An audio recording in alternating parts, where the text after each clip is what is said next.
అన్న నిన్న పార్లమెంట్లో ప్రధాని మోడీ గారు మాట్లాడిన వ్యాఖ్యలు ఎట్లా వస్తున్నారు అంటే కాంగ్రెస్ వందే మాత్రం గేయాన్ని కాంగ్రెస్ పార్టీ ముక్కలు చేసింది, నెహ్రూ అన్యాయం చేసిందని చెప్పేసి మోడీ గారు నిన్న పార్లమెంట్లో మాట్లాడుతున్నారు. దానికి తగ్గట్టు మీ ప్రియాంక గాంధీ గారు మీ నేత కౌంటర్ కూడా ఉంటుంది. సో మీరేం చెప్తారు దీనికి సంబంధించి? ప్రధానమంత్రి గారిని వాస్తవానికి ఒక భారతదేశ పౌరునిగా, ఈ భారతదేశ పౌరునిగా, భరతమాత బిడ్డగా ఈ యొక్క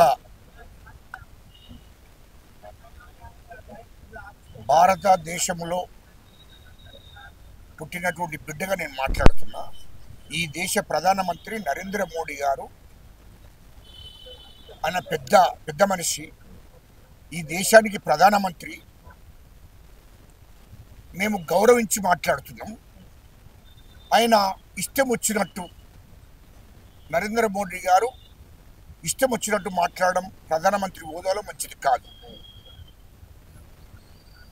ఇంకో విషయం కూడా, నేను అస్థాయి కాదు, నేను ఒక భారత మాత బిడ్డగా, ఈ భారత అసలైన సిసలైన ఈ భూమిపుత్రుడే మాట్లాడుతున్నాను నేను. ఎందుకనంటే ఇయల్లో నరేంద్ర మోడీ గారికి వందే మాతరం గురించి కానీ, ఈ భారతదేశం గురించి కానీ మాట్లాడే హక్కు అర్హత లేదు.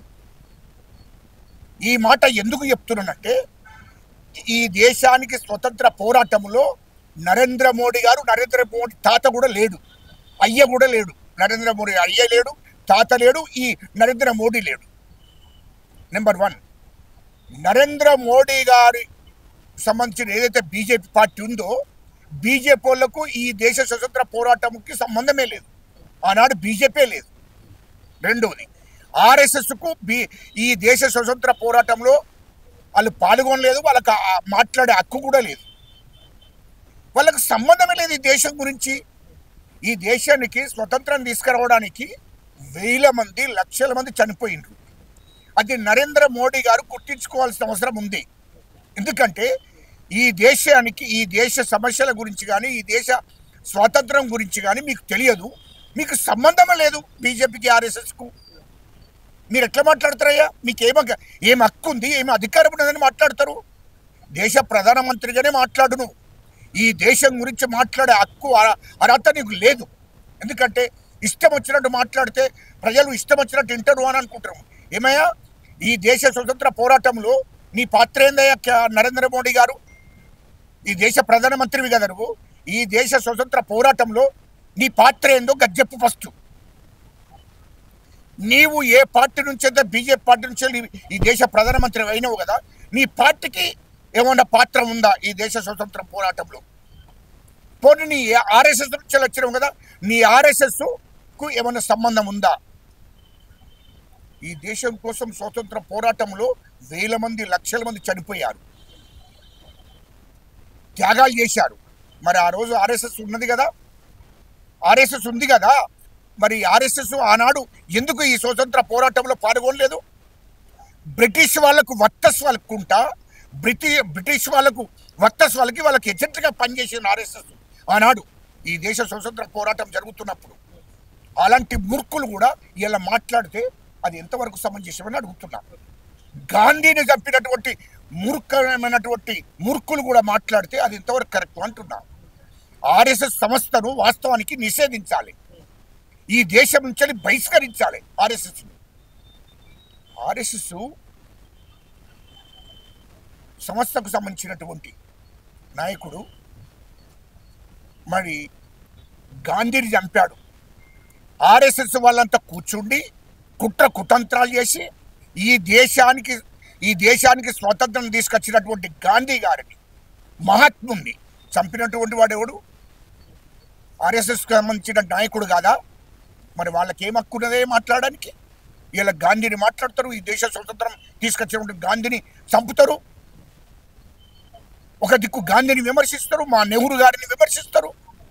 నెహ్రూ గారి కుటుంబం గురించి మీకు ఏం తెలుసయ్యా? ఆయన గోటికి కూడా చనిపోడు నరేంద్ర మోడీ గారు. మా నెహ్రూ గారి గోటికి కూడా చనిపోడు అంటున్నా. అటువంటి వాడు కూడా మాట్లాడితే అది ప్రజలు క్షమించరని చెప్తున్నా. ఎందుకనంటే నరేంద్ర మోడీ గారు, నెహ్రూ గారు కుటుంబానికి వాళ్ళ కాలి గోటు కూడా విలువ లేదు. ఎందుకంటే నెహ్రూ గారి తండ్రి ఈ దేశ స్వతంత్ర పోరాటం కోసం ఈ దేశంలో ఎంతమంది అయితే దేశం కోసం కొట్లాడుతున్నారో ఉద్యమాలు చేస్తున్నారో వాళ్ళందరికీ అండగా ఉండి నెహ్రూ గారి కుటుంబం సొంత డబ్బులు ఖర్చు పెట్టి దేశ స్వతంత్రం పోరాటం చేసిండ్రు. దేశ స్వతంత్రం కోసం పోరాటం చేస్తున్నటువంటి ఉద్యమకారులకు సొంత డబ్బు ఖర్చు పెట్టారు నెహ్రూ గారి కుటుంబం. ఇయల్లో వాళ్ళ ఆస్తులన్నీ కూడా ప్రజలకు పంచారు. వాళ్ళ ఆస్తులన్నీ కూడా ఈ దేశం కోసం వదిలేసుకున్నారు. గాలాంటి కుటుంబాన్ని నెహ్రూ గారిని మాట్లాడడం ఆయనకు తగదు, కరెక్ట్ కాదు నరేంద్ర మోడీ గారికి. ఎందుకంటే రెండవది, వందే మాతరం అనేది ఇప్పుడు పుట్టిందా? వందే మాతరం పుట్టినప్పుడు ఈ నరేంద్ర మోడీ పుట్టినావే? నరేంద్ర మోడీ ఏం చేసిండే నాకు అర్థం కాలేదు.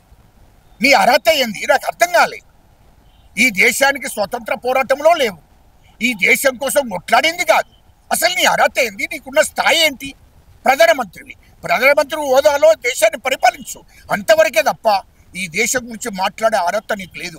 వందే మాతరము 150 సంవత్సరాలే వందే మాతరం రాసి వందే మాతరం పాట పుట్టి 150 ఏళ్ళ నుంచి ఇంతమంది ఈ దేశం కోసం కొట్లాడినటువంటి ఉద్యమకారులు, ఈ దేశం కోసం త్యాగం చేసినటువంటి భగత్ సింగ్ లాంటి వాళ్ళు, అల్లూరి సీతారామరాజు లాంటి వాళ్ళు, ఝాన్సీ లక్ష్మీబాయి లాంటి వాళ్ళు, గాంధీ గారు ఈ దేశం కోసం ప్రాణాలు అర్పించారు, త్యాగాలు చేశారు, జైల్లో ఉన్నాడు. మరి అప్పుడు ఈ నరేంద్ర మోడీ ఎక్కడ పోయిండు అని నేను అడుగుతున్నా.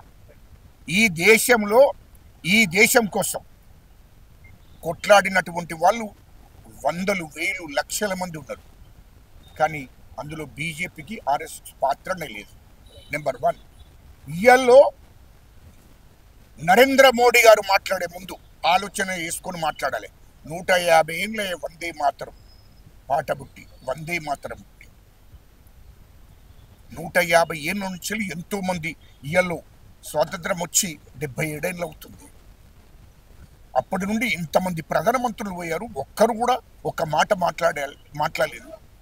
ఇయల్లో వాజ్పేయి కూడా ఈ దేశానికి ప్రధానమంత్రి ఉండి ఏనాడు కూడా దేశాన్ని, నెహ్రూ కుటుంబాన్ని, ఇందిరాగాంధీ అమ్మను గౌరవించాడు వాజ్పేయి. అలాంటి వాళ్ళే గౌరవించిన వాళ్ళు ఏనాడు కూడా వందే మాతరం గురించి కానీ, దేశభక్తి గురించి కానీ ఎవరు కూడా విమర్శన చేయలే. ఇలా నరేంద్ర మోడీకి ఏం చదివినావు, ఏం బీకినమని, ఈ దేశం కోసం ఏం బీకినమని నువ్వు నెహ్రూ గురించి మాట్లాడే హక్కు నీకు ఎక్కడిది? వందే మాతరం గురించి మాట్లాడే హక్కు నీకు ఎక్కడిది? 150 ఏళ్ళ నుంచి ఈ దేశంలో ఉన్నటువంటి ఈ దేశంలో పుట్టినటువంటి ఏ బిడ్డ కూడా మాట్లాడలే, ఏ ప్రధానమంత్రులు, ఏ ముఖ్యమంత్రులు మాట్లాడలే. నీకెవడయా ఈ హక్కు ఇచ్చింది? నువ్వు ఎట్లా మాట్లాడతావు అంటున్నా. ఈ దేశంలో అనేక రకాల జాతులు పుట్టారు, అనేక రకమైనటువంటి మతాలు, కులాలు పుట్టినటువంటి దేశం. అందరి ఐక్యత కోసం పాటుపడ్డటువంటి నెహ్రూ కుటుంబం. అందరిని ఐక్యత కొట్టి ఈ దేశం ఐక్యంగా ఉండాలి, ఈ దేశ ప్రజలు ఐక్యంగా ఉండాలి.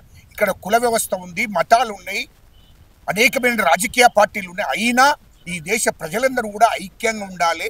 ఈ దేశ ప్రజల కోసం ఆ కుటుంబం త్యాగం చేసింది నెహ్రూ కుటుంబం. గాంధీ గారు ఈ దేశం కోసం ప్రాణాలు అర్పించారు, నెహ్రూ ఈ దేశం కోసం ప్రాణాలు అర్పించారు. ఇయలో ఇందిరాగాంధీ అమ్మ నెహ్రూకు ఈ దేశం కోసం ప్రాణాలు అర్పించింది. ఇందిరాగాంధీ కుమారుడు రాజీవ్ గాంధీ గారు ఈ దేశం కోసం ప్రాణాలు అర్పించాడు. ఎవడా మీ బీజేపీ ఎవడన్నా దేశం కోసం ప్రాణాలు అర్పించిందావే? సిగ్గనిపించదు అరవై మీరు మాట్లాడడానికి. ఆర్ఎస్ఎస్ ఎవడన్నా ఈ దేశం కోసం ప్రాణాలు అర్పించిండా? మేము మాట్లాడుతున్నాం అంటే ఏంటది? మీకు అర్హత లేదు అని చెప్తున్నాను. ఆ అర్హతనే మీకు లేదు. Subscribe us and press the bell icon for more interesting updates.